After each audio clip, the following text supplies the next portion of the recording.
I must admit, I'm a bit excited just to be in these very amazing sets. Does it happen to you from time to time that you just realize, oh my God, I'm a grown-up man and I'm still playing around with dolls?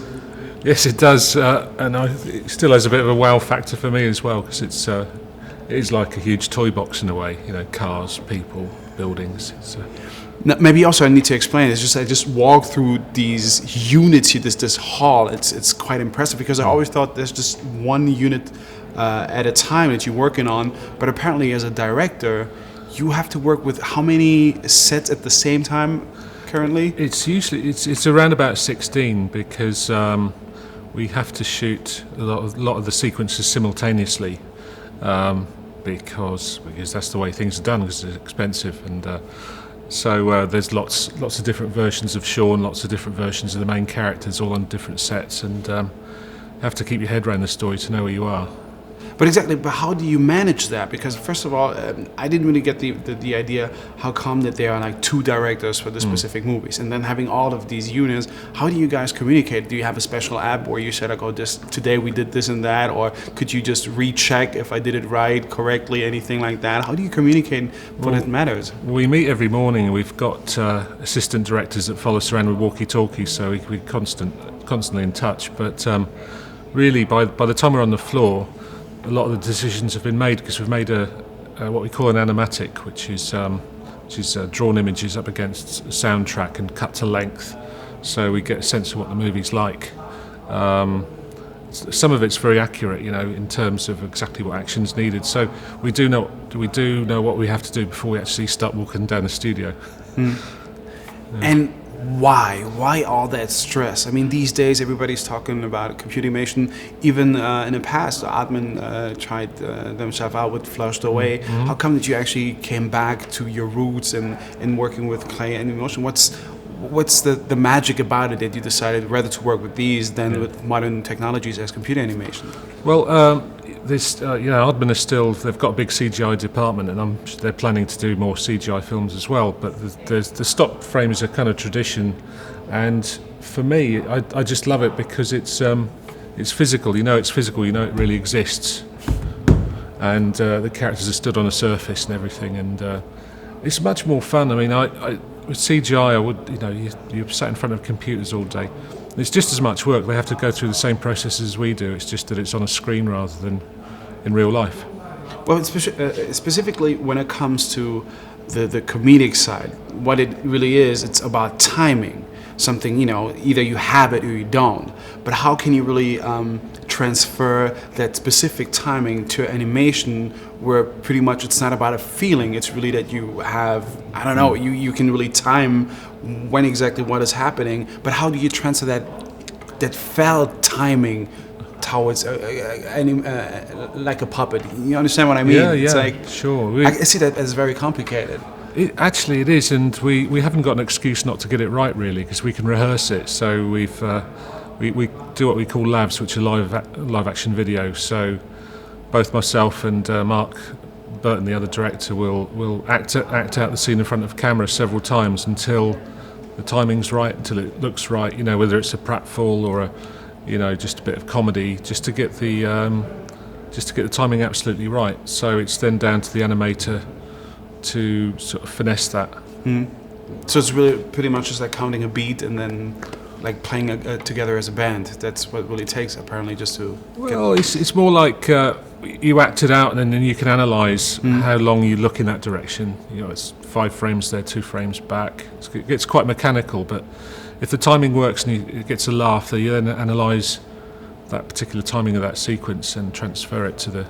No, because specifically they were able just to tell me that you were shooting about 2 seconds a day over here. That's not really that much, but apparently it takes a lot of work. So just to being able just to calculate that, so there must be kind of is it a secret Aardman formula that's like kept like in a safe or somewhere, or is it commonly known to those who are working on stop motion how long something takes in order that it looks proper? Yeah, I think it's commonly known actually, and it's just down to the experience and the of who the people working on it. I think you know, literally 2 or 3 frames can make a difference and make a joke funny or not, and it's just constantly, you know, reworking those little ideas just to get them right.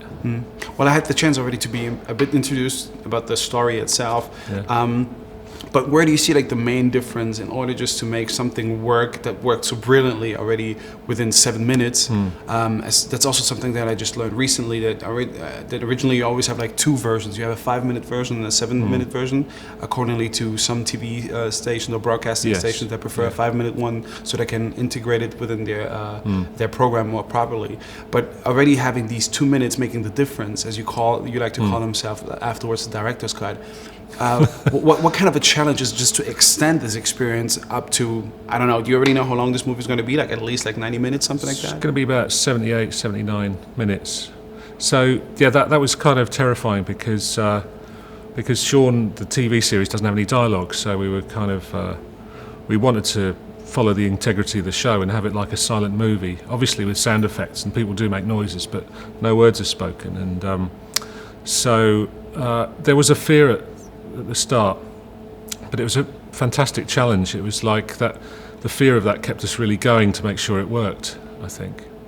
But you also have to tell a much, in 7 minutes you can just tell a very simple story to keep the audience interested. It has to have a lot more depth, so we dug a lot more into the characters, we got into their emotions and what they really like, and we told a story that's got a theme of father and son, like the father being the farmer, the son being Shaun, and their relationship. And it's got a strong emotional story as well as lots of funny gags, I hope. And who is deciding really when it comes to movie references, something that also like Shaun has been known for? I mean, again, I don't want to spoil anything, but there's a particular scene where it comes to be in prison, and there's this reference about this one specific drama with Jodie Foster. Yeah, you can say it. It's Hannibal Lecter. Exactly. But assuming that also there are a lot of children watching this kind of program, I wouldn't even think that they would get the reference. Is it sometimes kind of an issue just to find something that is really funny but it's also going to work for everybody? Yeah, I think most of the jokes do, and occasionally we think, well, maybe not everyone will get that, but that's okay, because if the jokes keep coming fast and furious, then you can lose a few on the way. It doesn't matter, but I think we never write. And I think it's true of all of Aardman films. We never write with the intention of doing it specifically for children. We want to make ourselves laugh first and foremost, and that usually covers most children up to a very young age. And occasionally we throw in, you know, there are gags that are references that, as long as they don't interfere with the story and don't spoil it for anybody, I think it's okay to have those in. No, because exactly, the thing is that what we're doing here is an interview. A friend of mine, his YouTube channel, and he's like 27, so there's about like 13 years of difference between us.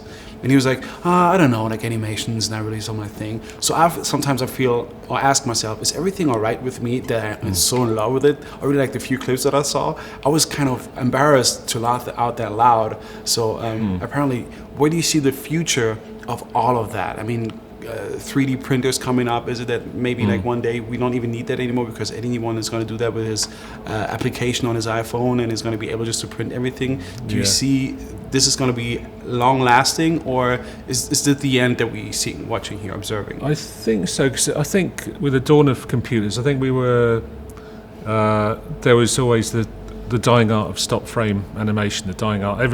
All the film reviewers would refer it to as the dying art. And it's just done nothing but increase since then. So, you know, it may end one day, but at the moment it's still very healthy, and people still love watching them. So everything is all right with me for that part, for that matter. I think you're fine. Yeah. All right.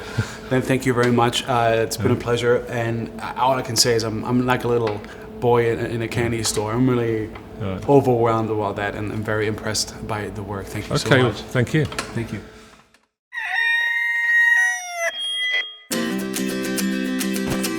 Shaun das Schaf und seine Herde wissen ganz genau,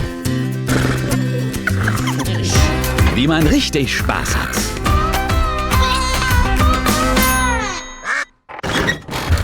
Im Kino.